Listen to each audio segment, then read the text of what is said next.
ಎಲ್ಲರಿಗೂ ನಮಸ್ಕಾರ ಮತ್ತು ನನ್ನ ಹೊಸ ವಿಡಿಯೋಗೆ ನಿಮಗೆ ಸ್ವಾಗತ ಸುಸ್ವಾಗತ.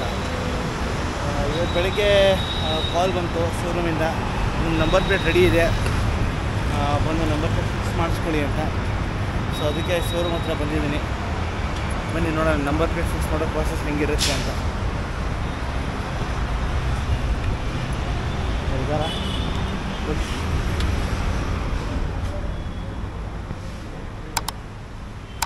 ನಂಬರ್ ಪ್ಲೇಟ್ ಫಿಕ್ಸ್ ಮಾಡೋದಿತ್ತು. ಹಾಂ, ನಂಬರ್ ಪ್ಲೇಟ್ ಮುಂದೆ ಆರ್ ಟಿ ಕೃಷ್ಣ ಶೋರೂಮಲ್ಲಿ, ಅವ್ರ ಮೇನ್ ಶೋರೂಮಲ್ಲಿ ಇದೆ ಅಂತ ಹೇಳಿದ್ರು. ಅದಕ್ಕೆ ಆರ್ ಟಿ ಕೃಷ್ಣಕ್ಕೆ ಬಂದಿದ್ದೀನಿ ಇವಾಗ. ಇಲ್ಲಿ ನೋಡೋಣ ನಂಬರ್ ಪ್ಲೇಟ್ ಕೆಲಸ ಆಗುತ್ತಾ ಅಂತ.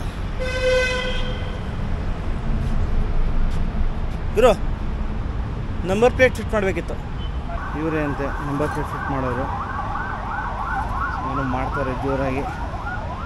ಸೊ ಇಲ್ಲಿಂದ ನಂಬರ್ ಪ್ಲೇಟ್ ಫಿಟ್ ಮಾಡಿಕೊಂಡು ಮನೆಗೆ ಹೋದರೆ ಸಾಕಾಗ್ಬಿಟ್ಟಿದೆ. ಸಿಕ್ಕಾಪಟ್ಟೆ ಸೆಕೆ ಇರುತ್ತೆ, ಬಿಸಿಲು ಹೆವಿ ಇದೆ. ನಂಬರ್ ಪ್ಲೇಟ್ ಇಸ್ಕೊಂಬರಕ್ಕೆ ಒಳಗೆ ಹೋಗ್ತಾ ಇದ್ದೀವಿ, ನೋಡೋಣ. ಓಕೆ,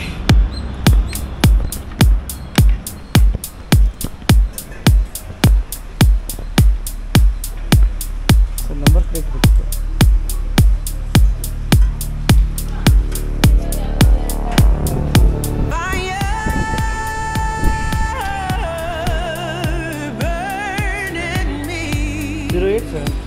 ಪ್ಲೇಟ್ ಅಂತ ಸಿಕ್ಕಿದೆ.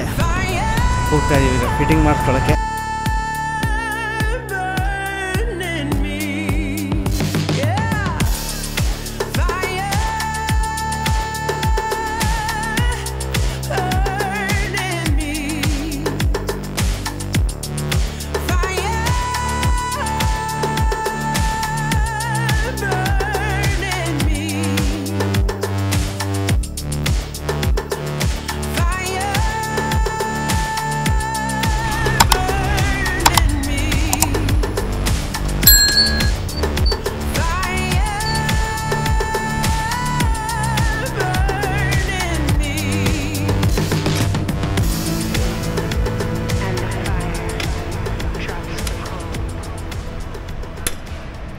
ಎದುರುಗಡೆ ನಂಬರ್ ಪ್ಲೇಟ್ ಒಂದು ಫಿಟ್ ಆಗಿಲ್ಲ.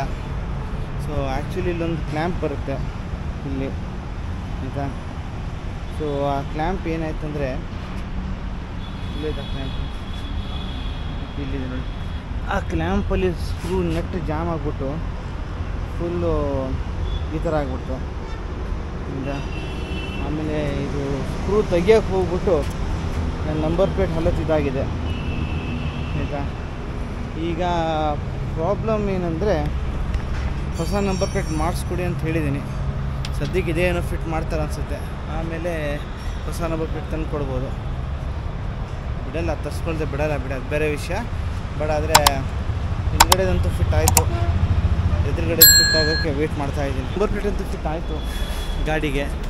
ಸೊ ಸ್ವಲ್ಪ ಲೈಟಾಗಿ ಸ್ಕ್ರ್ಯಾಚಸ್ ಆಗಿದೆ, ಅದನ್ನು ರೆಡಿ ಮಾಡಿಕೊಡ್ತೀನಿ ಅಂತ ಹೇಳಿದ್ದಾರೆ. ಇಲ್ಲಿಂದ ಡೈರೆಕ್ಟ್ ಮನೆ ಹೋಗಿ ರೆಸ್ಟು. ಇನ್ನೇನು ಮಾಡೋಕ್ಕಾಗಲ್ಲ ಅನಿಸುತ್ತೆ ಮೋಸ್ಟ್ಲಿ. ಇವತ್ತು ಸಿಗಾವಡೆ ಸುಸ್ತಾಗ್ಬಿಟ್ಟಿದೆ. ಸರಿ, ಈ ಬ್ಲಾಗ್ನ ಇಲ್ಲೇ ಮುಗಿಸೋಣ. ಅಡಿಯೋಸ್.